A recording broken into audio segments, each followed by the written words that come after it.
Hello everyone, welcome back to the Literature Room by Sonu.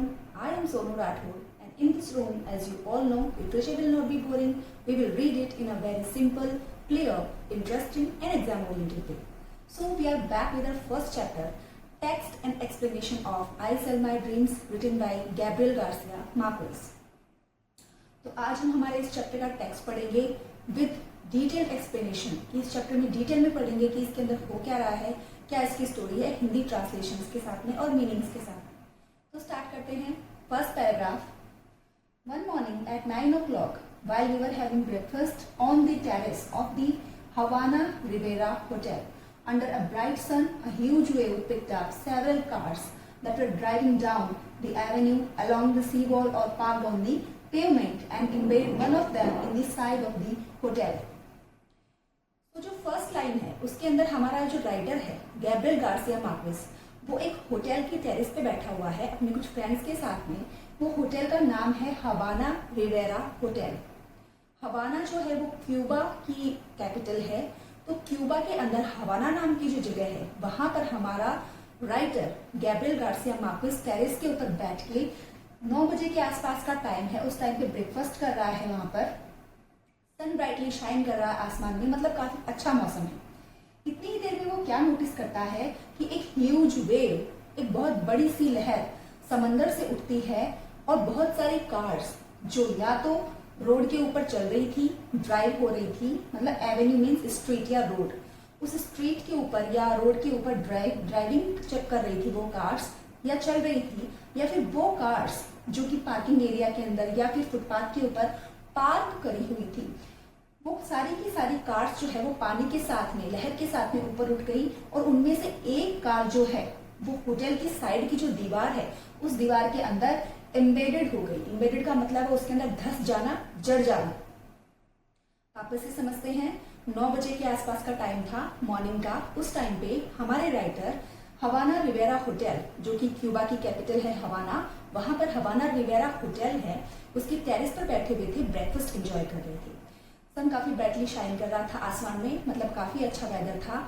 इतनी ही देर में वो notice करते हैं कि सामने ओशन जो है वहां से एक बहुत बड़ी सी वेव, बहुत बड़ी सी लहर उठती है और सारी कार्स को अपने साथ में कैरी करती है।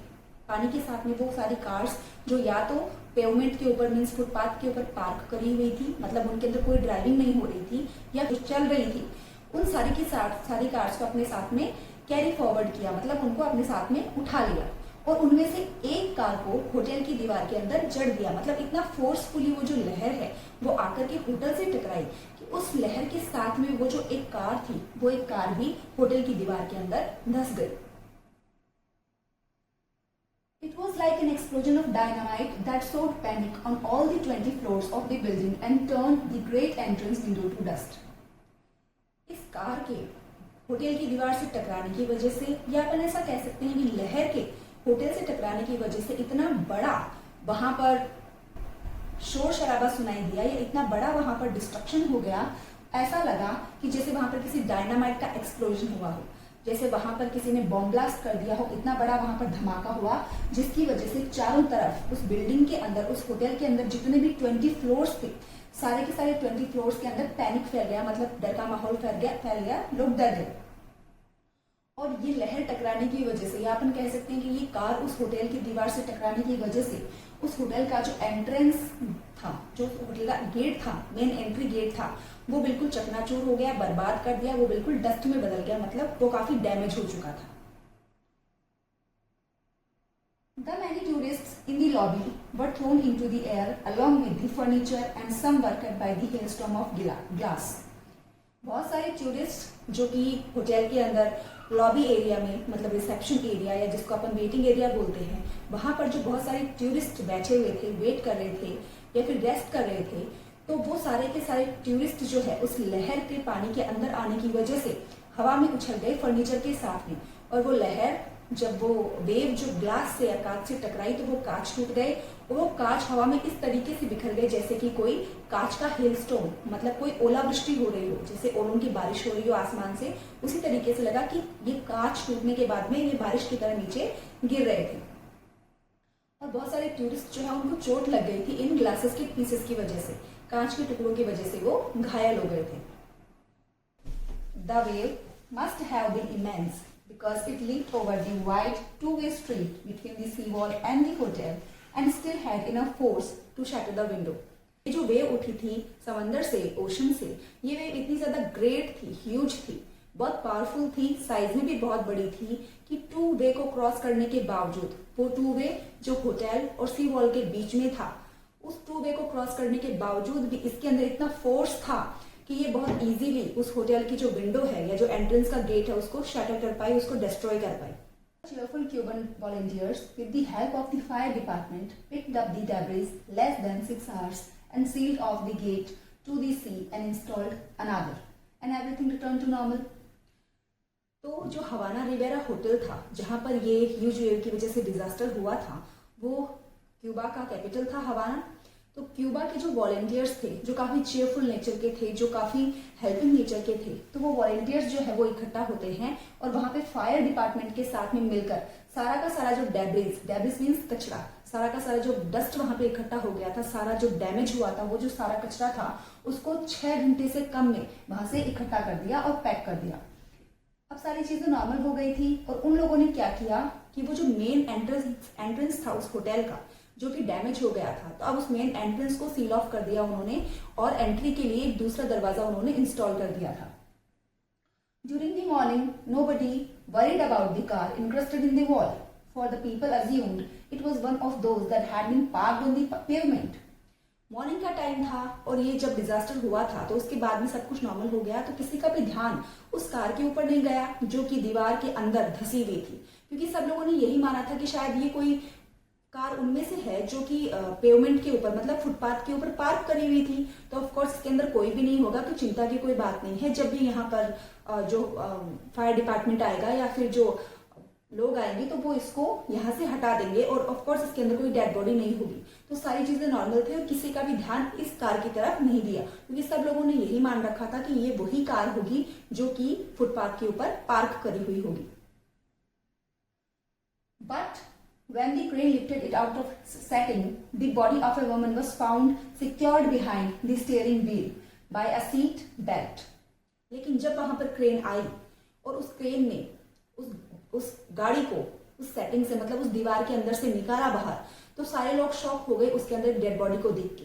वो डेड बॉडी एक औरत की थी और वो डेड बॉडी जो है वो स्टीयरिंग व्हील के पीछे एक सीट बेल्ट की वजह से पूरी तरीके से सिक्योर हो रखी थी. मतलब बिल्कुल भी वो बॉडी वहां से हिली भी नहीं उस डिजास्टर की वजह से, उस ब्लो की वजह से बिल्कुल भी वो बॉडी वहां से मूव नहीं हुई. लेकिन वो औरत ऑफ कोर्स मर चुकी थी.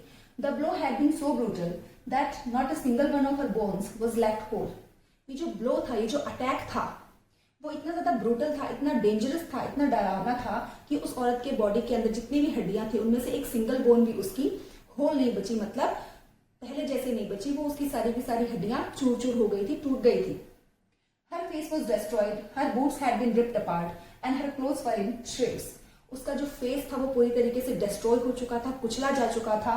उसके जो बूट्स थे, उसने जो जूते पहन रखे थे वो भी फट गए थे बुरी तरीके से. उसके जो कपड़े थे वो भी चिथड़े चिथड़े हो गए थे, मतलब कि टुकड़े टुकड़े हो गए थे. She wore a ring shaped like a serpent with emerald eyes. उस औरत ने एक रिंग पहन रखी थी जिसकी शेप एक सरपेंट के जैसी थी और उस सरपेंट की एमरल्ड मतलब डार्क ग्रीन कलर की आईज थी. The police established that she was the housekeeper of the new Portuguese ambassador and his wife. जब पुलिस ने सारी जांच पड़ताल करके पता किया तो पुलिस ने लोगों को ये इन्फॉर्म किया कि ये जो औरत है ये हाउसमेड थी, हाउसकीपर थी, जो नया एक पुर्तगाल से जो एम्बेसडर आया हुआ है हमारे हवाना के अंदर, तो उसके घर पे काम करने के लिए एक हाउसमेड को रखा गया था. तो ये वही हाउसमेड है जो कि नए पुर्तगाली एम्बेसडर और उसकी वाइफ के घर पे अभी अभी अपॉइंट हुई थी. She had come to Havana with them 2 weeks before and had left that morning for the market driving a new car. वो जो डेड बॉडी जिस औरत की थी उस औरत को पहचाना गया कि वो जो आए हैं मतलब पुर्तगाल से जो नए एम्बेसडर आए हैं उनके घर की हाउसमेड है. तो वो जो हाउसमेड है वो हवाना में आई थी 2 ही हफ्ते पहले उस पोर्तुगीज कपल के साथ में, और आज सुबह ही वो घर से निकली थी मार्केटिंग करने के लिए एक नई कार को ड्राइव करते हुए. Her name meant nothing to me when I read it in the newspaper, but I was intrigued by the snake ring and its emerald eyes.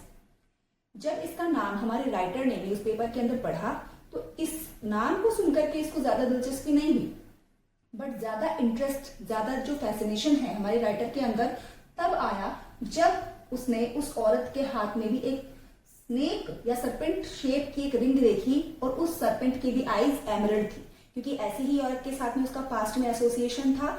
तो उस रिंग की वजह से वो काफी फैसिनेटेड हो गया, उसकी तरफ काफी अट्रैक्ट हो गया। I could not find out how ever on which finger she war it. हालांकि हमारा राइटर ये बात पता नहीं लगा पाया कि किस फिंगर पे उसने वो रिंग पहनी हुई थी उस औरत ने, जिसका कि अभी अभी एक्सीडेंट हुआ था, जिसकी अभी मौत हो गई थी उस डिजास्टर के अंदर। तो उस औरत ने किस हाथ के अंदर, किस अंगूठी में, सॉरी किस उंगली में वो रिंग पहन रखी थी। बट हाँ, उसने एक रिंग पहन रखी थी जिसके बारे में उसको पता चला और उस रिंग की वजह से वो उस औरत के बारे में सोचने पे मजबूर हो गया। This was a crucial piece of information because I feared she was an unforgettable woman whose real name I never knew. ये जो सर्पेंट रिंग की इंफॉर्मेशन थी कि जो डेड बॉडी जिस औरत की मिली है उसने एक शेप की रिंग पहन रखी है, ये इंफॉर्मेशन काफी इंपॉर्टेंट थी हमारे राइटर के लिए, क्योंकि हमारे राइटर को अंदर ही अंदर इस बात का डर था कि शायद ये वही औरत है जिसको ये अभी तक नहीं भूला था। हालांकि जिस औरत का नाम इसको आज तक भी पता नहीं है कि उसका रियल में नेम क्या था, लेकिन वो औरत भी ऐसी ही रिंग पहना करती थी अपने राइट हैंड की 4 फिंगर के अंदर। 4 फिंगर होती है पॉइंटिंग फिंगर, जिससे अपन किसी चीज की तरफ पॉइंट करते हैं। तो 4 फिंगर के अंदर वो औरत भी इसी तरह की सर्पेंट रिंग पहना करती थी, जो कि आज के टाइम में जितनी अनयूजुअल है उतनी आज से पहले जब इसकी मुलाकात हुई थी उस औरत के साथ में, उस टाइम पे भी उतनी ही अजीब लगती थी जितनी की आज लगती है। I had met her 34 years earlier in Vienna, eating sausage with boiled potatoes and drinking draft beer in a tavern frequented by Latin American students. अब हमारे राइटर जो है याद करते हैं इस औरत के साथ में, वो औरत जो कि एमरल्ड आई वाले सर्पेंट की रिंग पहना करती थी अपने राइट हैंड की 4 फिंगर के अंदर, उस औरत के साथ में अपनी पहली मीटिंग को याद करते हैं कि ऐसी ही एक औरत से मैं फर्स्ट टाइम मिला था वियना के अंदर। Now Vienna is the capital of Austria. तो वियना के अंदर मिला था जहां पर वो औरत सॉसेज खा रही थी, बॉइल्ड पोटैटोज खा रही थी और ड्राफ्ट बियर पी रही थी। ड्राफ्ट बियर एक ऐसे टाइप की बियर होती है जिसको कि कैन से या बॉटल से सर्व नहीं किया जाता, उसको कंटेनर, पर्टिकुलर कंटेनर्स होते हैं जिनके आगे टैप लगा हुआ होता है, उससे उनको सर्व किया जाता है। तो वो बॉइल्ड पोटैटो, सॉसेज और ड्राफ्ट बियर पी रही थी, एक ऐसे टैवन के अंदर बैठी हुई थी। टैवन मीन्स एक ऐसे रेस्टोरेंट में बैठी हुई थी जहां पे मोस्टली लैटिन अमेरिकन स्टूडेंट्स आया करते थे खाने के लिए, विजिट करने के लिए। लैटिन अमेरिका के जो स्टूडेंट्स है जो यहाँ पर पढ़ रहे थे उस टाइम पे, कहाँ पर, वियना में। वियना में जो लैटिन अमेरिका के स्टूडेंट्स थे वो पढ़ रहे थे, वो इस रेस्टोरेंट के अंदर अक्सर आया करते थे। तो इसी रेस्टोरेंट के अंदर एक बार हमारे राइटर की इससे मुलाकात हुई थी और ये रेस्टोरेंट कहाँ पे था, वियना के अंदर। Of course Latin American students इस रेस्टोरेंट के अंदर आते हैं, तो आपको पता होगा स्टार्टिंग के अंदर बताया था कि हमारा जो राइटर है वो भी लैटिन अमेरिका से बिलोंग करता है। इनका जन्म हुआ था नॉर्दर्न कोलंबिया के अंदर। नॉर्दर्न कोलंबिया जो है वो साउथ अमेरिका का एक पार्ट है और साउथ अमेरिका जो है वो लैटिन अमेरिका के अंदर पड़ता है। तो ऑफ कोर्स हमारे राइटर भी यहाँ पर लैटिन अमेरिकन स्टूडेंट्स के साथ में इस रेस्टोरेंट के अंदर आया करते थे और यहीं पर उन्होंने देखा उस औरत को जो कि सर्पेंट रिंग पहना करती थी अपनी राइट 4 फिंगर के अंदर। I had come from Rome that morning and I still remember my immediate response to her splendid soprano's bosom. हमारे जो राइटर हैं वो उसी दिन मॉर्निंग में रोम से आए थे, कहां पर, वियना। रोम जो है वो इटली का शहर है, इटली का कैपिटल है। तो वो रोम से आए थे वियना में उसी मॉर्निंग और इनको अभी तक याद है कि किस तरीके से वो औरत जब इनसे बात कर रही थी, बहुत शानदार तरीके से, इन वेरी स्प्लेंडेड वे, बहुत ही शानदार तरीके से बात कर रही थी। और उस औरत की जो वॉइस थी वो काफी सोप्रानोस बॉसम थी। सोप्रानो मीन्स काफी हाई पिच्ड उसकी वॉइस थी, काफी क्लियर, काफी स्पष्ट और काफी मीठी उसकी आवाज थी। तो किस तरीके से उसकी इस आवाज को हमारे राइटर ने इमीडिएट रिस्पॉन्स दिया, मतलब उस औरत ने इनसे कुछ पूछा होगा और इन्होंने इमीडिएटली रिस्पॉन्ड किया उस औरत को। तो ये बात इनको आज भी याद थी। The landed foxtails on her collar coat, और उस औरत ने जो कोट पहना हुआ था उस कोट के कॉलर पे जो फॉक्स के जो टेल्स के जो बाल होते हैं, जिनको फर कहते हैं, वो फर लगे हुए थे। And that Egyptian ring in the shape of a serpent, और वही इजिप्ट की रिंग जो कि एक सर्पेंट की शेप में थी, जिसकी एमरल्ड आइज थी, वो रिंग उस औरत ने पहनी हुई थी। कहने का ये मतलब है कि हमारे राइटर की मुलाकात उस औरत से वियना के अंदर हुई थी, जहां पर हमारा writer early in the morning ही पहुंचा था आज से 34 ईयर्स पहले। रोम से गया था वो वियना के अंदर, और वहां पर एक ऐसा रेस्टोरेंट था जहां पर लैटिन अमेरिकन स्टूडेंट्स जाया करते थे। उसी रेस्टोरेंट के अंदर हमारा राइटर भी गया था, और वहां पर हमारे राइटर की मुलाकात हुई थी उस औरत के साथ में जिस औरत को बाद में इसने फ्रॉ फ्रीडा नाम दिया था। उस औरत ने फर वाला कोट पहन रखा था और उसकी आवाज काफी मीठी, स्पष्ट, क्लियर, टू दी पॉइंट थी, और उसने वही सर्पेंट शेप की रिंग भी पहनी हुई थी। She spoke an elementary Spanish in a metallic accent, without pausing for a breath, and I thought she was the only Austrian at the long wooden table. वो जो औरत थी जिसका नेम अभी तक हमारे सामने रिवील नहीं हुआ है, जिसने सर्पेंट रिंग पहन रखी थी, इजिप्शियन, जो कि एमरल्ड आइज रखता था वो सर्पेंट, तो वो जो रिंग जिस औरत ने पहन रखी थी उसकी मुलाकात हमारे राइटर के साथ में वियना में हुई थी, जो कि हमने अभी अभी पढ़ा है। वियना के अंदर जब पहली बार उसकी मुलाकात हुई, तो जब हमारे राइटर ने उससे बातचीत की तो हमारे राइटर को ये पता चला कि वो एलिमेंट्री स्पेनिश के अंदर बात कर रही थी। स्पेनिश लैंग्वेज जो है वो लैटिन अमेरिका के अंदर बोली जाती थी। स्पेनिश लैंग्वेज में तो वो बात कर रही थी, लेकिन वो जो उसका एक्सेंट था वो काफी एलिमेंट्री और मेटलिक एक्सेंट था। मतलब वो काफी बेसिक स्पेनिश लैंग्वेज, जैसे कि आप किसी लैंग्वेज के बेसिक वर्ड सीख लें और उन्हीं को बार बार यूज करते जाए अपनी लैंग्वेज में, तो हमारी जो लैंग्वेज होगी वो काफी एलिमेंट्री कही जाएगी, काफी बेसिक कही जाएगी। तो वो एलिमेंट्री स्पेनिश लैंग्वेज के अंदर बात कर रही थी, और उसका जो एक्सेंट था या बात करने का तरीका वो काफी मेटलिक था, मतलब काफी मशीन लाइक, काफी रोबोटिक टाइप लाइक वो बात कर रही थी। क्योंकि ऑफ कोर्स उसकी प्रैक्टिस नहीं थी या तो इस लैंग्वेज के अंदर, या फिर इस लैंग्वेज को वो भूल चुकी थी, तो इसी तरह से वो मशीन की तरह साउंड कर रही थी, और वो बात करते हुए पॉज लेने के लिए या सांस लेने के लिए रुक भी नहीं रही थी, बिल्कुल बस कंटिन्यूसली बोलती जा रही थी, जैसे कि वो कुछ रटकर आई हो और वो वहां पर बोल रही हो। And I thought she was the only Austrian at the long wooden table. और हमारे राइटर ने सोचा, क्योंकि ऑफ कोर्स हमारा राइटर उसको पहले से जानता नहीं था, तो हमारे राइटर ने ये सोचा कि वो शायद ऑस्ट्रिया की ही नेटिव है, ऑस्ट्रिया की ही रहने वाली है।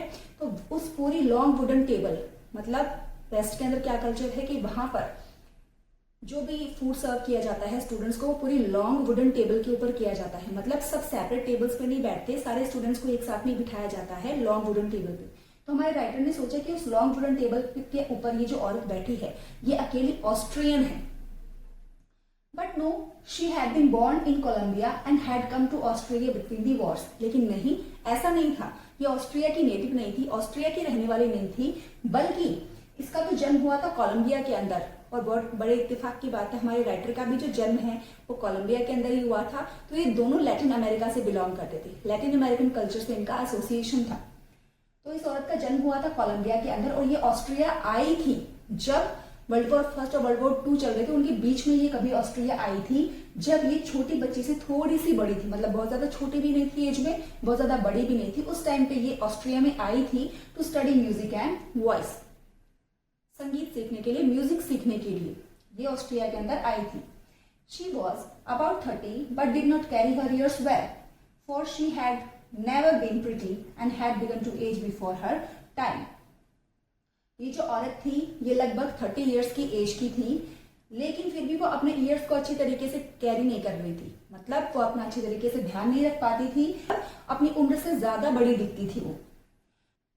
But she was the charming human being and one of the most of inspiring.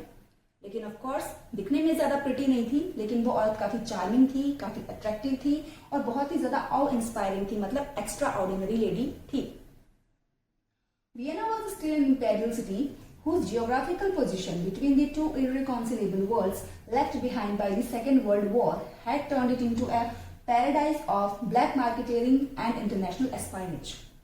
अब वो वियना के बारे में बात करना स्टार्ट करता है। वियना ऑस्ट्रिया का कैपिटल, जहां पर हमारे राइटर की उस औरत के साथ में मुलाकात हुई, जहां पर वो एक रेस्टोरेंट में उससे मिलता है। हमारा राइटर मॉर्निंग के टाइम पे रोम से आया था वियना में, और एक रेस्टोरेंट जहां पर लैटिन अमेरिकन स्टूडेंट्स जो है वो मोस्टली जाया करते थे खाना वाना खाने के लिए, उसी होटल में हमारे राइटर की मुलाकात उस औरत से होती है जो कि अपने राइट 4 फिंगर के अंदर सर्पेंट रिंग पहना करती थी।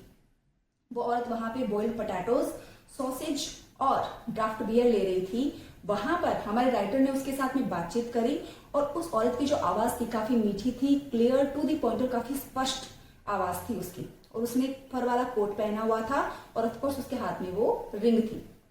अब आगे हमारे राइटर कह रहे हैं कि उसकी जो वॉइस थी वो काफी अच्छी थी और वो स्पेनिश लैंग्वेज के अंदर, बेसिक स्पेनिश जो लैंग्वेज है उसके अंदर बात कर रही थी। और उसका जो एक्सेंट था, बात करने का जो तरीका था, वो काफी मशीन लाइक था। ऐसा लग रहा था कि उसने स्पेनिश लैंग्वेज के कुछ एक वर्ड सीख रखे हैं और उन्हीं को बिना किसी पॉज के, बिना सांस लिए हुए बस बोलती ही जा रही है, बोलती ही जा रही है।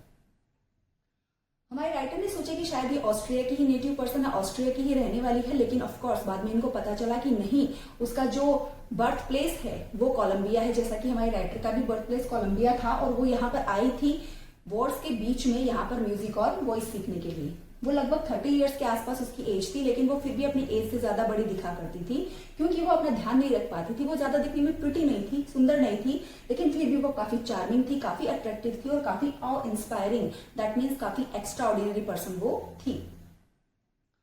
वियना के बारे में बताते हैं कि वियना जो है अभी भी एक इंपीरियल सिटी था। इंपीरियल का मतलब है कि यहाँ पर बिल्डिंग, यहाँ का आर्किटेक्चर देखने के बाद में ये लगता है कि ये वैसा का वैसा ही है जैसे कि ये किसी राजा महाराजा के टाइम पे था। ये बड़ा किंगली, बड़ा रॉयल लगता है देखने में। तो एक इंपीरियल सिटी था अभी भी देखने के अंदर। इसकी जियोग्राफिकल पोजीशन जो है वो दो ऐसी पावर्स के बीच में थी जिनको कभी भी एक दूसरे के साथ मिलने के लिए राजी नहीं किया जा सका। मतलब वर्ल्ड वॉर सेकेंड जिन दो पावर्स के बीच में हुआ था, एक्सिस पावर्स और जो दूसरी पावर थी, उन दोनों पावर्स मतलब उन दोनों ग्रुप ऑफ कंट्रीज के बीच में इसकी जियोग्राफिकल पोजीशन पड़ती थी। जो पावर्स बिल्कुल टोटली इनरिकॉन्सिलेबल थी, मतलब बिल्कुल अपोजिट थी एक दूसरे के। तो ऑफ कोर्स दोनों पावर्स के बीच में इसकी जियोग्राफिकल पोजीशन अगर होगी तो सेकेंड वर्ल्ड वॉर का इम्पैक्ट डायरेक्टली इसके ऊपर आएगा। और सेकेंड वर्ल्ड वॉर का इसके ऊपर इम्पैक्ट ये आया कि ये एक पैराडाइज बन गया। पैराडाइज का मतलब यहाँ पे स्वर्ग नहीं समझना है, इसको केंद्र समझना है, सेंटर, हब। तो ये सेकेंड वर्ल्ड वॉर की वजह से इसके ऊपर ये इम्पैक्ट आया कि ये एक सेंटर बन गया, एक हब बन गया ब्लैक मार्केटियरिंग का और इंटरनेशनल एस्पाइनेज का। ब्लैक मार्केटियरिंग, कालाबाजारी, भ्रष्टाचार, करप्शन, उन सबका सेंटर ये बन गया। और इंटरनेशनल एस्पाइनेज मतलब दूसरे देशों के लोग यहाँ पर आते थे दूसरे देशों के ऊपर नजर रखने के लिए। तो ये अंतरराष्ट्रीय जासूसी का और कालाबाजारी का एक केंद्र बन गया था। इतना ज्यादा नेगेटिव इम्पैक्ट इसके ऊपर पड़ा था सेकेंड वर्ल्ड वॉर का। I could not have imagined a more suitable spot for my fugitive compatriot who still at the students' tavern on the corner. मुझे अपने इस फ्यूजिटिव कंपैट्रियट के लिए, फ्यूजिटिव मीन्स रिफ्यूजी, जो अपनी कंट्री को छोड़ करके किसी और कंट्री में आया है, तो ऑफ कोर्स हमारे राइटर जो थे वो भी एक फ्यूजिटिव थे क्योंकि वो अपनी कंट्री को छोड़ करके यहाँ पर आए थे। और ये जो औरत थी सर्पेंट रिंग पहनने वाली, जिसको बाद में नाम दिया गया था फ्रॉफ्रिडा, तो वो औरत भी एक रिफ्यूजी थी।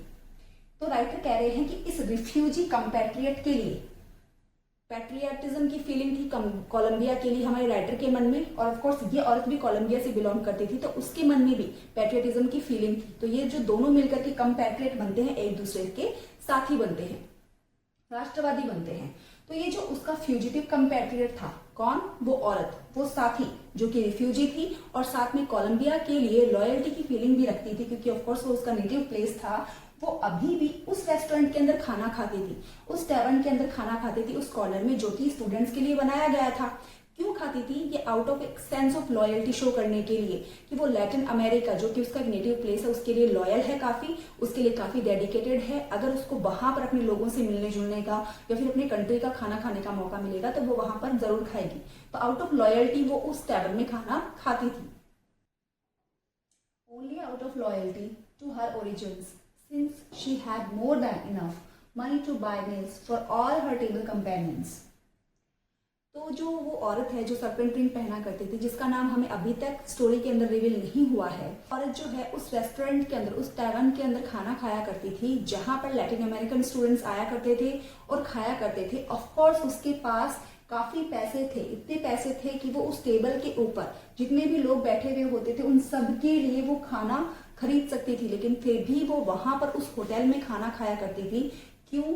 आउट ऑफ लॉयल्टी, क्योंकि वो लैटिन अमेरिकन जो कि उसी के कंट्री के लोग थे या फिर वो होटल जो उसी के कंट्री के लोगों के द्वारा वहां पर स्टैब्लिश किया गया था, उनके लिए अपनी लॉयल्टी दिखाना चाहती थी, अपनी देशभक्ति, अपनी निष्ठा दिखाना चाहती थी, इसीलिए वहां पर वो खाना खाया करती थी।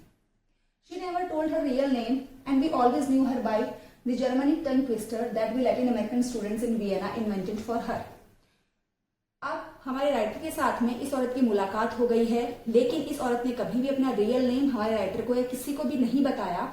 तो ये लोगों ने इसको बुलाने के लिए, इसको एड्रेस करने के लिए एक नाम बना लिया।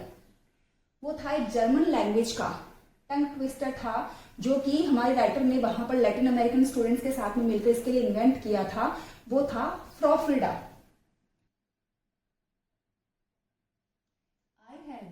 Just been introduced to her when I committed the happy impertinence of asking why she had come in a world so distant and different from the windy cliffs of Quindio and answered with the devastating I sell my dreams. हमारे जो writer हैं उन्होंने अपने आप को introduce किया, जब मतलब फ्रॉ फ्रीडा के साथ में जब बातचीत करी तो उन्होंने बहुत ही रूडनेस के साथ में उनसे ये पूछ लिया, हमारे राइटर ने बहुत ही रूडनेस के साथ में फ्रॉ फ्रीडा से ये पूछ लिया कि वो कोलंबिया की वो जो विंडी क्लिफ्स है, जहां पर ऊंची ऊंची पहाड़ियां हैं, जहां पर बहुत तेज हवाएं चलती है, हरे भरे खेत है, तो क्विंडियो के उस एरिया को छोड़ करके यहाँ पर क्यों आ गई? ये दुनिया जो कि कोलंबिया से बहुत दूर है, काफी अलग है दिखने में, या फिर एक्सपीरियंस के हिसाब से काफी अलग है, तो हरे भरे खेतों को, उन ऊंची ऊंची पहाड़ियों को छोड़ करके कोलंबिया की वो जगह क्विंडियो जहां पर ये रहती थी, उस जगह से ये यहाँ पर क्यों आ गई? तो फ्रॉ फ्रीडा ने बहुत ही टूटे हुए दिल से, डिवास्टेटिंग मतलब ब्रोकन हार्टेडली, बहुत ही टूटे हुए दिल से जवाब दिया, आई सेल माई ड्रीम्स, मैं अपने सपने बेचती हूँ, इसीलिए मैं यहाँ पर आई हूँ। In reality that was her only trade, और वास्तव में रियलिटी में ये सिर्फ कहने के लिए नहीं कहा था उसने, उसका वाकई में ट्रेड ये था, उसका बिजनेस यही था, उसका काम यही था कि वास्तव में वो अपने सपने बेचा करती थी और उनके बदले में पैसे कमाया करती थी। She had been the third of 11 children born to a prosperous shopkeeper in old Caldas. Colombia के अंदर एक शहर है कैल्डास, जहां पर एक रिच एंड प्रॉस्परस, काफी वेल्दी शॉपकीपर है, उनकी बेटी है फ्रॉ फ्रीडा। उनके 11 बच्चे हैं, 11 में से तीसरे नंबर के ऊपर फ्रॉ फ्रीडा का जन्म हुआ था। So dear students, I hope that's it for today, and we will continue with the remaining part of this chapter in our next video. If you find this video helpful, don't forget to share, subscribe and like. Thank you very much. When she was 7, she dreamed that one of her brothers was carried off by a flood. जब fro Frida 7 years की हुई, जब उसने 7 साल complete कर लिए अपनी as के, तब उसने रात को सपने में देखा कि बहुत सारे उसके ब्रदर्स, जैसे कि अपन को पहले बताया गया है कि उसकी फैमिली में 11 जो चिल्ड्रन थे उनमें से थर्ड नंबर पे ये थी, तो उसके जो 11 या अपन कह सकते हैं जो ब्रदर्स थे उसके, उन ब्रदर्स में से एक ब्रदर, उसका एक जो भाई है वो बह जाता है। कैरिड ऑफ मीन्स बह जाना, बह जाता है वो किसी बाढ़ के अंदर, मतलब उसकी डेथ हो जाती है, ऐसा उसने सपना देखा कि बाढ़ के पानी में बहने की वजह से उसकी डेथ हो जाती है, ऐसा उसने बताया अपनी फैमिली को। Her mother out of sheer religious superstition forbade the boy to swim in the ravine. अब रेवाइन क्या होता है? रेवाइन होता है एक स्मॉल वाटर बॉडी, एक बहुत ही छोटी वाटर बॉडी जहां पर बच्चे एंजॉय करने के लिए जाते हैं, वहां पे नहा सकते हैं, खेल कूद सकते हैं, तो बहुत ही स्मॉल वाटर बॉडी जिसको कहते हैं वो होती है रेवाइन, जिसको अपन कोई छोटा नाला भी कह सकते हैं हिंदी में। तो ऑफ कोर्स फ्रॉ फ्रीडा की जो मदर है वो काफी शियर रिलीजियसली सुपरस्टिशियस थी। That means shear means complete, वो कंप्लीटली धार्मिक तरीके से काफी अंधविश्वासी औरत थी। उसको अगर, जैसे काफी लेडीज होती है जिनको अगर आप कुछ भी कह दोगे तो वो अंधविश्वास होकर के उन चीजों को फॉलो करने लग जाती है, उन चीजों को मानने लग जाती है। तो उसकी मदर भी एट द सेम टाइम काफी सुपरस्टिशियस थी, काफी अंधविश्वासी थी, तो उसकी बेटी ने जो कुछ भी कहा उसको उसने मान लिया, क्योंकि वो काफी सुपरस्टिशियस थी, काफी अंधविश्वासी थी, और उसने अपने बेटे को फॉरबेड कर दिया। फॉरबेड मीन्स मना कर देना। उसने अपने बेटे को फॉरबेड कर दिया कि वो रेवाइन के अंदर, उस छोटी वाटर बॉडी के अंदर, उस नाले के अंदर स्विम करने के लिए नहीं जाएगा, क्योंकि ऑफ कोर्स उसकी बेटी ने सपना देखा है, तो कोई भी मदर ये नहीं चाहेगी कि उसकी बेटी की जान खतरे में आए, या फिर वो जब वहां पर तैरने के लिए जाए या खेलने के लिए जाए उस रेवाइन में तो वो बाढ़ के साथ में बह जाए या डूब जाए, तो ऐसा कोई नहीं चाहता है। तो उसने अपनी बेटी की बात को सीरियसली लिया और अपने बेटे को रेवाइन में जाने से मना कर दिया। Which was his favourite pass time, और वो रेवाइन में जाना जो कि उस लड़के का, मतलब फ्रॉ फ्रीडा के ब्रदर का बहुत ही फेवरेट टाइम पास करने का एक तरीका था, तो वहां पर जाने से उसको मना कर दिया। But Frau Frieda already had her own system of prophecy. Prophecy का मतलब होता है फ्यूचर टेलिंग, फ्यूचर प्रिडिक्ट करना, फ्यूचर के बारे में बताना या जानना। लेकिन फ्रॉफिडा का तो अपना खुद का ही एक अलग सिस्टम था प्रोफेसी करने का, भविष्यवाणी करने का। कहने का ये मतलब है इस लाइन का कि फ्यूचर के बारे में जो भी वो कुछ देखती थी अपने सपनों के अंदर, तो वो एग्जैक्ट वही बातें नहीं बताया करती थी।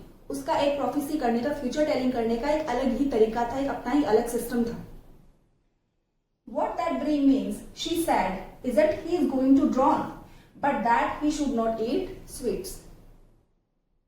फ्रॉफिडा ने बताया कि जो उसने सपना देखा उसका एग्जैक्ट मीनिंग क्या था। हालांकि उसने जो बात अपनी मदर से कही थी कि उसको बाढ़ में बहा कर ले जाएगा पानी अपने साथ में, इसीलिए उसको तैरने के लिए नहीं भेजना है, तो ये उसके शब्द थे। लेकिन एग्जैक्टली उन शब्दों के पीछे उसका जो एक्चुअल मीनिंग था, वो उसका एक्चुअल मीनिंग बाद में फ्रॉफिडा ने बताया कि मैंने जो कहा था उसका मतलब ये नहीं था कि वो बाढ़ के अंदर बह जाएगा, वो पानी के साथ में बह जाएगा, बट मेरा कहने का ये मतलब था कि उसको स्वीट्स नहीं खाने हैं।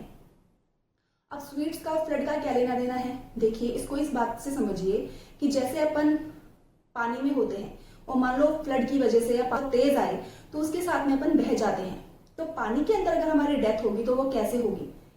चोक हो जाने की वजह से, दम घुटने की वजह से हमारी डेथ हो जाएगी। उसी तरीके से छोटे बच्चे जब स्वीट्स खाते हैं, मिठाई खाते हैं, चॉकलेट्स खाते हैं, तो वो उनके गले में अटक जाते हैं और इसकी वजह से वो चोक हो जाते हैं, मतलब उनका दम घुटने लगता है और उनको सांस नहीं आती। तो दम घुटने के रेफरेंस में, चोक होने के रेफरेंस में इन दोनों चीजों को सिमिलरली लिया गया है यहाँ पे। तो कहने का इसका ये मतलब है कि उसकी जो डेथ होगी वो दम घुटने की वजह से होगी, ना कि पानी में बह जाने की वजह से। उन शब्दों का एक्चुअल मीनिंग ये था। दैट मीन्स पानी में हो चाहे स्वीट्स खा रहा हो, उसकी डेथ होगी दम घुटने की वजह से, इसीलिए उसको स्वीट्स खाने नहीं देना है। ये उसका मतलब था जो कि उसने बाद में बताया था। Her interpretation seemed an infamy to a 5-year-old boy who could not live without his Sunday treats. तो ये जो इंटरप्रिटेशन दी थी, ये जो एक्सप्लेनेशन दी थी फ्रॉफिडा ने अपनी ड्रीम के बारे में, कि मेरा कहने का ये मतलब था कि ये जो बच्चा है ये स्वीट्स नहीं खा सकता। तो ये उसने जो एक्सप्लेनेशन दी थी अपने ड्रीम के बारे में, ये एक इन्फेमी की तरह, इन्फेमी मीन्स एक कलंक के जैसा था, एक बहुत बड़े धक्के के जैसा था उस 5 साल के लड़के के लिए, जो कि सिर्फ संडेज को ही उसको ये ट्रीट मिलती थी कि वो रेवाइंस में जा सके, नहा सके, वहां पर एंजॉय कर सके अपने संडे को। तो जो कि संडे के दिन अपनी इस ट्रीट को एंजॉय करे बिना नहीं रह सकता था। कहने का ये मतलब है कि फ्रॉफिडा ने ये जो एक्सप्लेनेशन दी थी अपने ड्रीम के बारे में, वो इस लड़के के लिए, उसके छोटे भाई के लिए, 5 साल के लड़के के लिए बहुत बड़े धक्के जैसा था, क्योंकि वो हर संडे को जाया करता था रिवाइंड में एंजॉय करने के लिए। तो अब वो इस संडे को अपनी इस ट्रीट के बिना नहीं रहना चाहता था। Their mother, convinced by her daughter's oracular talents, enforced the warning with an iron hand. और दूसरी तरफ उनकी जो मदर है, जो कि अपनी बेटी की ओरेकुलर टैलेंट से बहुत ज्यादा प्रभावित थी। ओरेकुलर टैलेंट्स मतलब उसकी अलौकिक और दिव्य शक्तियों से, जैसे कि उसके पास शक्तियां हैं कि वो फ्यूचर प्रेडिक्ट कर सकती है, फ्यूचर के बारे में बता सकती है। तो अपनी बेटी की इन शक्तियों के बारे में वो काफी ज्यादा इन्फ्लुएंस्ड थी, काफी प्रभावित थी, काफी कन्विंस्ड थी उनके इस टैलेंट से, उनकी शक्तियों से। तो इसीलिए उसने फ्रॉफिडा की बात को सीरियसली लिया और उसने इस वार्निंग को एनफोर्स किया, उसके ऊपर लागू किया विद एन आयरन हैंड, मतलब बहुत ही स्ट्रिक्ट वे में उसके ऊपर लागू किया। ऑफकोर्स छोटा बच्चा है, वो मानेगा नहीं, तो उसकी माँ अपनी बेटी के इस फ्यूचर टेलिंग या फ्यूचर प्रिडिक्ट करने वाली एबिलिटी से इतनी ज्यादा प्रभावित थी कि उन्होंने इस वार्निंग को जबरदस्ती अपनी बेटे के ऊपर बड़ी स्ट्रिक्टली लागू किया था। But in her first careless moment the boy choked on a piece of caramel that he was eating in secret and there was no way to save him. लेकिन जैसे ही उसकी मदर का थोड़ा सा ध्यान हटा अपने बेटे के ऊपर से, मतलब जैसे ही उसकी मदर ऑफकोर्स उसके ऊपर सुपरविजन कर रही थी, उसकी माँ उसको इंस्पेक्ट कर रही थी, उसका ध्यान रख रही थी कि कहीं उसके साथ कुछ गलत ना हो जाए, लेकिन जैसे ही वो थोड़ी सी केयरलेस हुई, मतलब उसकी मदर का थोड़ा सा ध्यान भटका, उतनी ही देर में वो लड़का सीक्रेटली ऑफकोर्स चॉकलेट खा रहा था, स्वीट्स खा रहा था, और उसने एक कैरेमल का जो पीस है वो खा लिया और वो उसके गले में जाकर के चिपक गया, और जिसकी वजह से वो चोक हो गया, मतलब कि उसका दम घुटने लग गया।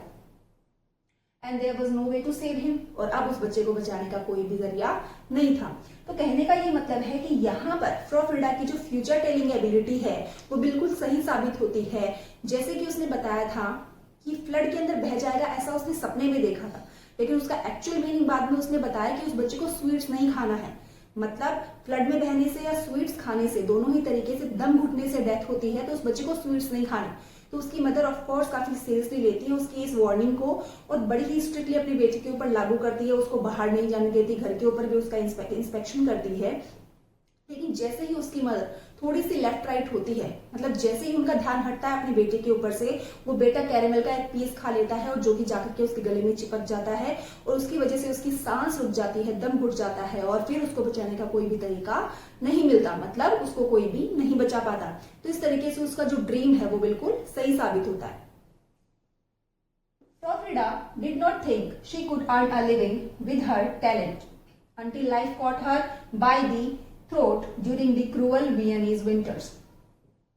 Of course, फ्रीडा के अंदर ये टैलेंट तो था ही, लेकिन उसने कभी भी अपनी लाइफ में ये नहीं सोचा था कि इस टैलेंट के जरिए वो कभी भी अपनी जिंदगी में पैसे कमाएगी, लाइवलीहुड कमाएगी। तो ये कभी भी, ये थिंकिंग कभी भी उसके माइंड में नहीं आई थी। उसको इतना नहीं पता था कि वो इतना एडवांस तरीके से अपनी इस टैलेंट को यूज कर पाएगी। लेकिन एक बार क्या हुआ, वियना के अंदर बहुत ही भयानक ठंड का मौसम आया। भयानक सर्दी मतलब वहां पर काफी ज्यादा स्नोफॉल हुआ, बिल्कुल काफी महीनों तक लगातार वहां पे स्नोफॉल हुआ और काफी क्रूवल वहां पे विंटर सीजन आया था। और ऑफ कोर्स विंटर सीजन में अपन को पता है खेतों में कुछ उगता नहीं है, ट्रांसपोर्टेशन बिल्कुल बाधित हो जाता है, लोग आ जा नहीं सकते, सारी एक्टिविटीज एक तरह से ठप हो जाती है, फ्लॉप हो जाती है। तो वियना के अंदर जब वो विंटर सीजन आया उस टाइम पे इसकी जिंदगी ने इसको गले से पकड़ लिया। कहने का ये मतलब है कि उसकी जान भी बनाई, मतलब इसके पास बिल्कुल भी पैसे नहीं थे अपना खर्चा चलाने के लिए, अपनी फैमिली को आगे सारी फैसिलिटीज देने के लिए। तो ऑफ कोर्स तब उसके दिमाग में आया कि क्यों ना मैं अपने इस टैलेंट का यूज करूं और कुछ पैसे कमाऊं, लोगों को उनके फ्यूचर के बारे में बताऊंगी और कुछ पैसे मैं कमाऊंगी। तो इससे पहले उसके दिमाग में कभी भी ये थॉट नहीं आया था कि वो अपने इस टैलेंट को इस तरीके से यूज कर सकती है। लेकिन एक बार वियना के अंदर इतनी भयानक ठंड का मौसम आया कि वहां पर बहुत लंबे टाइम तक स्नोफॉल चला, वहां पर सारी एक्टिविटीज बिल्कुल ब्लॉक हो गई। तो उसने सोचा कि क्यों नहीं मैं अपने इस टैलेंट का यूज करके कुछ पैसे कमाऊं। Then she looked for work at the first house where she could have liked to live, and when she was asked what she could do, she told only the truth, I dream. तो फिर उसने काम ढूंढना start किया, घर घर जाकर के उसने काम पूछना स्टार्ट किया। लोगों ने उससे पूछा कि भाई तुम क्या कर सकती हो, क्या नहीं कर सकती, तुम्हारे अंदर क्या एबिलिटीज है, हम तुमको काम पे रखें तो क्यों रखें, क्या काम तुम कर सकती हो। तो इस तरीके से उसने घर घर जाकर के काम ढूंढना स्टार्ट किया। जब वो सबसे पहले घर में गई तो ऑफकोर्स काफी शानदार आलीशान वो घर था। उस घर के अंदर शायद उसकी रहने की भी इच्छा अंदर से हो रही थी कि काश इस घर में रहने का मुझे मौका मिल जाए और फ्यूचर में ऐसा होता भी है। तो उस घर के अंदर गई जहां पर रहने की उसकी इच्छा भी अंदर से आ रही थी और वहां पर जाकर के उसने काम के लिए पूछा। तो उस घर के ऑफकोर्स जो भी मालिक थे उन्होंने पूछा कि भाई तुम कर क्या सकती हो, एक्चुअली भाई तुमको क्या काम करना आता है, किस काम के लिए हम तुमको यहाँ पर रखें। तो उसने बस सिर्फ सच बताया, कोई लेफ्ट राइट या अपने बारे में कोई एक्स्ट्रा उसने कैपेबिलिटीज अपनी नहीं बताई, उसने बस सच बताया। और क्या बताया, आई ड्रीम, मैं सपने देखती हूँ। तो उसने वहां पर अपने जाकर के टैलेंट के बारे में बता दिया कि आई ओनली ड्रीम, मैं सिर्फ सपने देखती हूँ और वो सपने सच हो जाते हैं। तो मैं बस only in this single way, सिर्फ इस एक तरीके से मैं आपके काम आ सकती हूँ। तो अगर आपको चाहिए तो आप मुझे जॉब पर रख सकते हैं। A brief explanation to the lady of the house was all she needed. तो उस घर के अंदर फर्स्ट हाउस जहां पर वो गई थी जॉब के लिए, वहां पर उस घर की जो हाउस लेडी थी, मतलब उस घर की जो लेडी थी ऑफ कोर्स, वहां पर उसको एक ब्रीफ एक्सप्लेनेशन दिया उसने कि व्हाट शी कुड डू। उसने अपनी एबिलिटी के बारे में बताया कि वो ड्रीम्स देखती है और वो ड्रीम्स सच होते हैं। तो बस वो ब्रीफ एक्सप्लेनेशन, वो शॉर्ट में दिया गया एक्सप्लेनेशन ही काफी था उस घर में जॉब पाने के लिए। And she was hired at a salary that just covered her minor expenses, but she had a nice room and 3 meals a day, breakfast in particular. अब उस घर में जॉब पाने के बाद में ऑफ कोर्स उस जॉब के अंदर उसको सैलरी मिलती थी जिसकी वजह से उसके जो माइनर एक्सपेंसेस हैं, उसके जो छोटे मोटे खर्चे हैं वो कवर हो जाते थे। वो अपने छोटे मोटे खर्चे निकाल लिया करती थी। उस सैलरी के साथ में उसको एक नाइस रूम मिला था, एक बहुत ही अच्छा उसका पर्सनल रूम मिला था वहां पर रहने के लिए। 3 meals, 3 वक्त का उसको खाना मिलता था।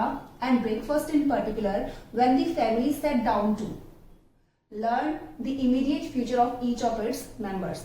और स्पेशली ब्रेकफास्ट के टाइम पे सारी की सारी फैमिली मेंबर्स जो थे वो उसके पास में बैठ जाते थे डाइनिंग के ऊपर, और वहां पर उससे उस घर का हर एक मेंबर अपने फ्यूचर के बारे में जानना चाहता था। इन लाइंस का कहने का ये मतलब है कि वो फर्स्ट हाउस जहां पर वो जॉब मांगने के लिए गई थी, वहां पर जो उस हाउस की जो मालकिन थी, जो लेडी थी, उसको फ्रॉफिडा ने जाकर के एक्सप्लेन किया शॉर्ट में कि आखिर इसके अंदर क्या एबिलिटी है, क्या काम वो वहां पर कर सकती है। और वो शॉर्ट में दिया गया एक्सप्लेनेशन ही उसके लिए काफी था। वहां पर उसको जॉब मिल जाती है, उस घर के अंदर उसको छोटी मोटी सैलरी मिलती है, जिसकी वजह से इसके थोड़े बहुत खर्चे निकल जाते हैं। साथ ही में उसको वहां पर रहने के लिए एक अच्छा रूम मिलता है, प्लस 3 वक्त का खाना मिलता है। और स्पेशली ब्रेकफास्ट के टाइम पे सारी की सारी फैमिली इसके पास में आकर बैठ जाया करती थी डाइनिंग पर, और वहां पर उस घर का हर एक मेंबर इससे अपने फ्यूचर के बारे में जानता था। The father, a refined financier, the mother, a joyful woman, passionate about romantic chamber music, and 2 children, 11 and 9 years old. तो उस घर के अंदर कौन कौन से फैमिली मेंबर्स थे उनके बारे में बताया है। उस घर के जो फादर थे, मतलब उस घर के अंदर जो बच्चे थे, उनके जो फादर थे वो एक फाइनेंशियर थे, कैशियर का काम करते थे वो, और वो बाय बिहेवियर काफी रिफाइंड थे, काफी पोलाइट थे, एक जेंटलमैन आप उनको कह सकते हो। उन बच्चों की जो मदर है वो काफी जॉयफुल थी, काफी हंसमुख थी, काफी अच्छे नेचर की वो काइंड हार्टेड लेडी थी, जो कि रोमांटिक चैम्बर म्यूजिक के लिए काफी पैशनेट थी। मतलब रोमांटिक चैम्बर म्यूजिक को काफी वो पसंद किया करती थी। अब ये रोमांटिक चैम्बर म्यूजिक क्या होता है? ये एक ऐसी तरह का म्यूजिक होता है जहां पर एक रूम में काफी सारे म्यूजिशियंस बैठे हुए होते हैं, अलग अलग तरह के म्यूजिकल इंस्ट्रूमेंट्स लेकर के, और उनको प्ले करते हैं, और ऐसा म्यूजिक सुनना काफी लोगों को अच्छा लगता है। तो वो होता है रोमांटिक चैम्बर म्यूजिक। तो वो म्यूजिक सुनने की काफी शौकीन थी ये औरत। And 2 children 11 and 9 years old, और इनके 2 बच्चे थे, एक 11 साल का और एक 9 साल का बच्चा था। They were all religious and therefore inclined to archaic superstitions. इस घर के सारे मेंबर्स कैसे थे? रिलीजियस थे। रिलीजियस थे मतलब धर्म के ऊपर बहुत ज्यादा ट्रस्ट करते थे, बिलीव करते थे, और एट द सेम टाइम अपन कह सकते हैं कि काफी सुपरस्टिशियस थे, जिनको कि अगर कुछ थोड़ा सा भी गलत बता दिया जाए तो वो उसके ऊपर बिलीव कर लेते हैं, और फिर उसको क्योर करने के बारे में अलग अलग उपाय करते हैं, अलग अलग मेथड यूज करते हैं। तो कह सकते हैं काफी रिलीजियस थे और काफी सुपरस्टिशियस काइंड ऑफ फैमिली थी वो। And therefore inclined to archaic superstitions, और उनका झुकाव भी था पुराने, आर्किक मीन्स ओल्ड फैशन, पुराने समय के जो सुपरस्टिशंस थे, जो भी अंधविश्वास थे, उनकी तरफ इनकी काफी मान्यताएं थी, काफी ट्रस्ट ये उन चीजों के ऊपर करते थे। And they were delighted to take in फ्रॉफिडा, whose only obligation was to decipher the family's daily fate through her dreams. और उस घर के ये जो मेंबर्स थे उनको बहुत ही ज्यादा अच्छा लगता था टेक इन, दैट मीन्स बातचीत करना, भरोसा करना, एक्सेप्ट करना, फ्रॉफिडा की बातों को एक्सेप्ट करना, उनको मानना इनको काफी अच्छा लगता था। क्योंकि एट द सेम टाइम आप अगर किसी सुपरस्टिशियस या अंधविश्वासी आदमी के सामने अगर आप ऐसे उसी से रिलेटेड अगर ऐसी कुछ बात करोगे जिस चीज के अंदर उसका बहुत ज्यादा इंटरेस्ट है, तो ऑफकोर्स वो काफी इंटरेस्ट लेगा और उन चीजों को एक्सेप्ट भी करने लग जाएगा, और आपकी वैल्यू भी उसके सामने बढ़ेगी। तो उस घर के सारे मेंबर्स जो थे काफी सुपरस्टिशियस थे, काफी रिलीजियस थे, पुराने टाइम की जो अंधविश्वास की बातें उनके ऊपर बहुत ज्यादा बिलीव करते थे, तो उनको फ्रॉफिडा की बातों को एक्सेप्ट करना काफी अच्छा लगता था। और फ्रॉफिडा जिसका ऑब्लिगेशन मतलब सिर्फ उसकी ड्यूटी सिर्फ यही थी कि उसको डिसाइफर करना होता था। डिसाइफर मीन्स डिकोड करना, उसको एक्सप्लेन करना होता था उस फैमिली के हर एक मेंबर का डेली फेट, उनका डेली का जो डेस्टिनी क्या है, उनके भाग्य में क्या लिखा हुआ है, वो अपने सपनों में देख करके वो बस उनको डिसाइफर करती थी, डिकोड करती थी, उनको एक्सप्लेन किया करती थी, बस यही उसका काम था। इस पैराग्राफ में हमें बता रहे हैं कि उस फैमिली के अंदर कितने मेंबर्स थे। एक फाइनेंशियर थे जो कि फादर थे, और मदर थी वो रोमांटिक चैम्बर म्यूजिक की काफी ज्यादा शौकीन थी, और इनके 2 बच्चे थे, एक 11 years एंड एक 9 years ओल्ड। ये फैमिली काफी सुपरस्टिशियस थी, काफी अंधविश्वासी, काफी रिलीजियस टाइप ऑफ फैमिली थी। तो ये फ्रॉफिडा की बातों में बहुत इंटरेस्ट लेते थे, और फ्रॉफिडा की सिर्फ एक ही ड्यूटी थी कि वो इनको रात को इसने अपने ड्रीम्स के अंदर जो भी देखा था उस घर के हर एक मेंबर के बारे में वो डेली फेट उनको बताया करती थी ब्रेकफास्ट टेबल के ऊपर। She did her job well and for a long time, above all during war years when reality was more sinister than nightmares. तब फ्रॉफिडा उस घर के अंदर एडजस्ट हो गई थी, उसने अपनी ड्यूटी करना स्टार्ट किया वहां पे। She did her job very well, वो बहुत अच्छे तरीके से अपना काम किया करती थी। ब्रेकफास्ट के टाइम पे पूरे फैमिली मेंबर्स को उनके फेट के बारे में, उनकी डेस्टिनी के बारे में बताया करती थी। काफी लंबे टाइम तक उसने उस घर के अंदर काम किया, और मेन बात यह है कि वॉर के टाइम पे, जब सिविल वॉर चल रहा था उस टाइम पे भी उसने ये काम किया, मतलब फ्यूचर प्रिडिक्ट करने का काम, फ्यूचर टेलिंग का काम उसने किया था। ये वो टाइम था जब रियलिटी जो है वो नाइटमेयर्स से भी ज्यादा खतरनाक हुआ करती थी। मतलब रियलिटी बहुत ज्यादा डेंजरस हुआ करती थी, बुरे सपने से भी ज्यादा खतरनाक हुआ करती थी। ऑफ कोर्स वॉर के टाइम पे क्या होता है अपन को सबको पता है कि वॉर के टाइम पे रियलिटी उतनी भयानक हो जाती है कि उतना भयानक तो कोई बुरा सपना भी नहीं होता। तो ऐसे टाइम पे भी फ्रॉ फ्रीडा ने उस फैमिली का फ्यूचर प्रिडिक्ट किया, उनको फ्यूचर के बारे में बताया। तो ये सारी बातें इस स्लाइड में कह रहे हैं। Only she could decide at breakfast what each should do that day and how it should be done. सिर्फ वो ही अकेली उस घर के अंदर एक ऐसी मेंबर थी जो ये डिसाइड करती थी ब्रेकफास्ट टेबल के ऊपर अर्ली इन द मॉर्निंग कि उस दिन उस घर के कौन से फैमिली मेंबर को क्या क्या करना है, क्या नहीं करना और कौन सा काम किस तरीके से करना है, ये सारे डिसीजंस वही लिया करती थी। Until her predictions became the sole authority in the house. और ऑफ कोर्स अल्टीमेटली क्या हुआ कि वही प्रिडिक्ट कर सकती थी और लास्ट में उसकी जो प्रिडिक्शंस होती थी, उसकी जो भविष्यवाणियां होती थी, ये सोल अथॉरिटी बन गई। ये अथॉरिटी बन गई उस घर के अंदर, ये बिल्कुल पावरफुल वोमन बन गई उस घर के अंदर, क्योंकि ऑफ कोर्स उसके कहे बिना कोई भी उस घर में सांस नहीं लेता था, एक पत्ता भी नहीं हिलता था। वॉर का टाइम था, लोग पहले से बहुत डरे हुए थे, फैमिली ऑलरेडी काफी सुपरस्टिशियस थी, काफी रिलीजियस थी। तो उसकी जो प्रिडिक्शंस थे, या फिर अपन कह सकते हैं कि फ्रॉ फ्रीडा जो है वो उस घर की सोल अथॉरिटी बन गई थी, एक अथॉरिटी मेंबर बन गई थी। पावर थी इसके हाथ में, ये कंट्रोल करती थी उस घर के सारे मेंबर्स को। Her control over the family was absolute. उसका जो कंट्रोल था उस घर के फैमिली मेंबर्स के ऊपर बिल्कुल परमानेंट हो गया था, बिल्कुल एब्सोल्यूट हो गया था। Even the faintest sigh was breathed by her order. Even अपन जैसे कहते हैं ना कि पत्ता भी हिलेगा तो मेरी परमिशन से हिलेगा, तो उस घर के अंदर अगर कोई सांस भी लेता था तो वो इसकी परमिशन से ही लेता था, क्योंकि उसने ऑफ कोर्स एक तो वॉर का टाइम चल रहा था और उनके अंधविश्वासी होने का इसने फायदा उठाया, तो वहां पर ये एक सोल अथॉरिटी बन गई थी और इसकी मर्जी से ही वहां पर सारे काम होते थे। मतलब उस घर के अंदर इसको काफी सीरियसली लिया जाता था। The master of the house died at about the time when I was in Vienna. उस घर का जो मास्टर था, जैसे कि अपन को पहले बताया गया था कि एक रिफाइंड फाइनेंशियर था, उस घर के जो मास्टर थे वो एक फाइनेंशियर की पोस्ट पे थे और काफी रिफाइंड, काफी जेंटलमैन, काफी पोलाइट पर्सन वो थे। तो उनकी डेथ हो गई थी उसी वक्त, उसी दौरान डेथ हो गई थी जब आई मीन्स हमारे राइटर गैब्रियल गार्सिया जब वियना के अंदर थे, उसी टाइम के दौरान उस घर के मालिक की भी डेथ हो गई थी। And had the elegance to leave her a part of his estate on the condition that she continued dreaming for the family until her dreams came to an end. और मरते मरते उन्होंने एक बहुत ही एलिगेंट काम किया, बहुत ही शानदार काम किया कि अपने एस्टेट का, अपनी प्रॉपर्टी का जो एक हिस्सा है, एक पार्ट है, वो फ्रॉ फ्रीडा के नाम पे कर गए। ऑन दी कंडीशन, इस शर्त के ऊपर कि वो तब तक उसके फैमिली मेंबर्स के लिए सपने देखेगी या उनको उनके फ्यूचर के बारे में बताएगी जब तक कि उसके ये सपने देखने की जो एबिलिटी है वो खत्म नहीं हो जाती। मतलब जब तक उसके अंदर ये काबिलियत है तब तक वो उसके घर के फैमिली मेंबर्स के लिए ड्रीम्स देखेगी और उनको उनके फ्यूचर के बारे में बताएगी, उनको बताएगी कि उन्हें क्या करना है और क्या नहीं करना। तो कहने का ये मतलब है कि उसने उस घर के अंदर जॉब ली, वहां पर अपना काम काफी सीरियसली लिया। उसी टाइम पे सिविल वॉर भी चल रहा था, तो उस टाइम पे उस घर के अंदर ये सोल अथॉरिटी बन गई, क्योंकि यही प्रिडिक्ट कर सकती थी कि वॉर के ऐसे क्रिटिकल टाइम में क्या करना चाहिए, क्या नहीं करना चाहिए। तो ऐसा करते करते काफी पावरफुल मेंबर वो वहां पर बन गई, सोल अथॉरिटी बन गई है। इसकी मर्जी के बिना वहां पर कोई भी काम नहीं होता था।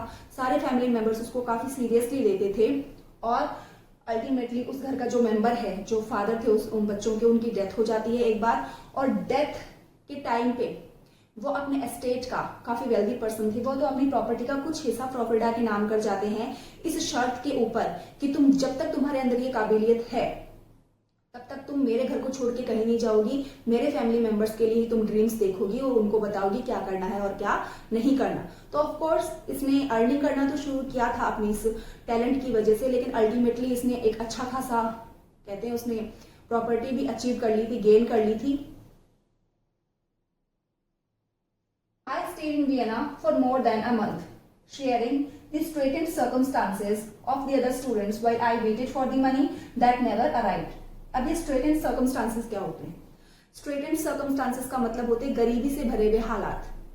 वॉर के टाइम पे अपन अंदाजा भी लगा सकते हैं कि कैसे हालात रहे होंगे उन लोगों के जो कि दूसरी कंट्री के अंदर स्टडी कर रहे हैं या दूसरी कंट्री में रह रहे हैं अपने देश को छोड़ करके। तो ऑफ कोर्स हमारे ये जो राइटर हैं वो राइटर ही थे उस टाइम पे। ऑफ कोर्स उनका इस चैप्टर के अंदर भी उनका जो प्रोफेशन है वो एक राइटर का ही है, लेकिन वो उस टाइम पे एक स्ट्रगलिंग राइटर थे। ये सक्सेसफुल नहीं हुए थे, वे स्ट्रगल कर रहे थे उस टाइम पे। Frida's unexpected and generous visits to the tavern were like fiestas in a poverty-stricken regime.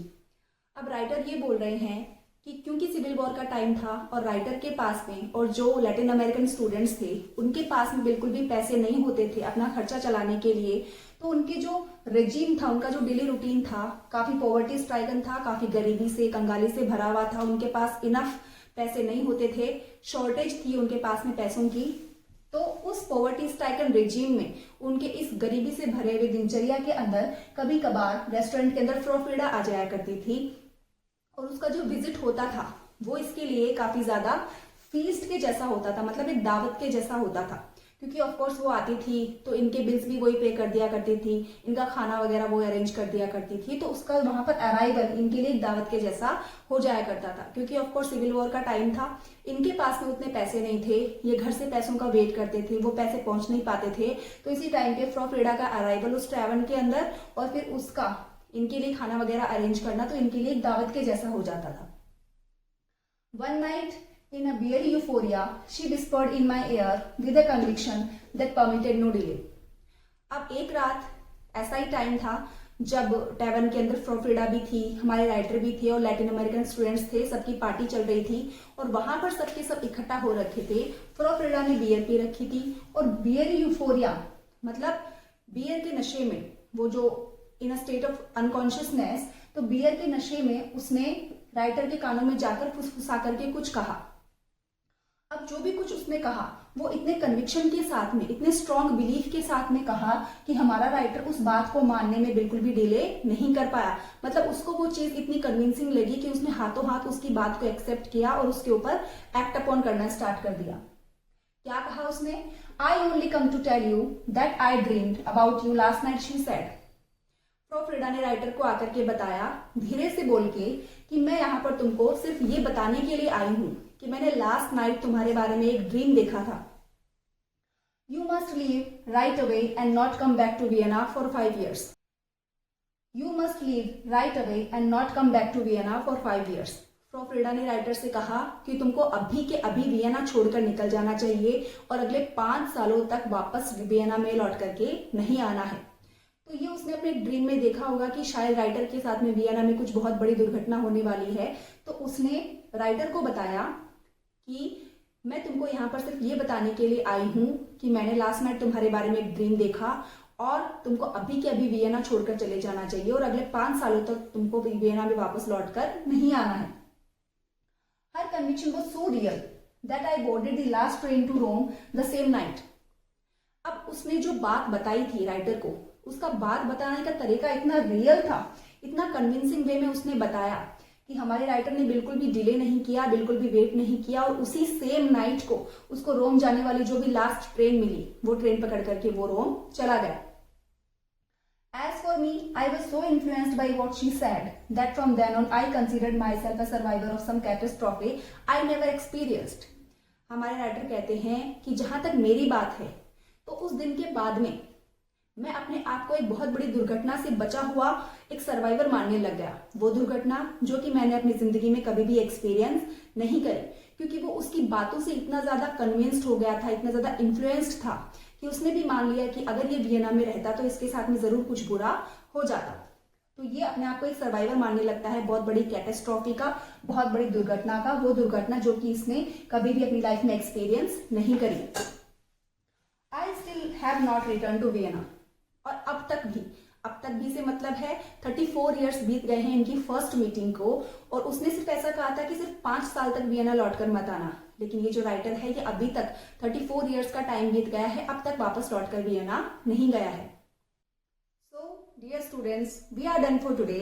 We will come back tomorrow with another video with the remaining part of this chapter with detailed explanation. If you find this video helpful, don't forget to share, subscribe and like. Thank you very much.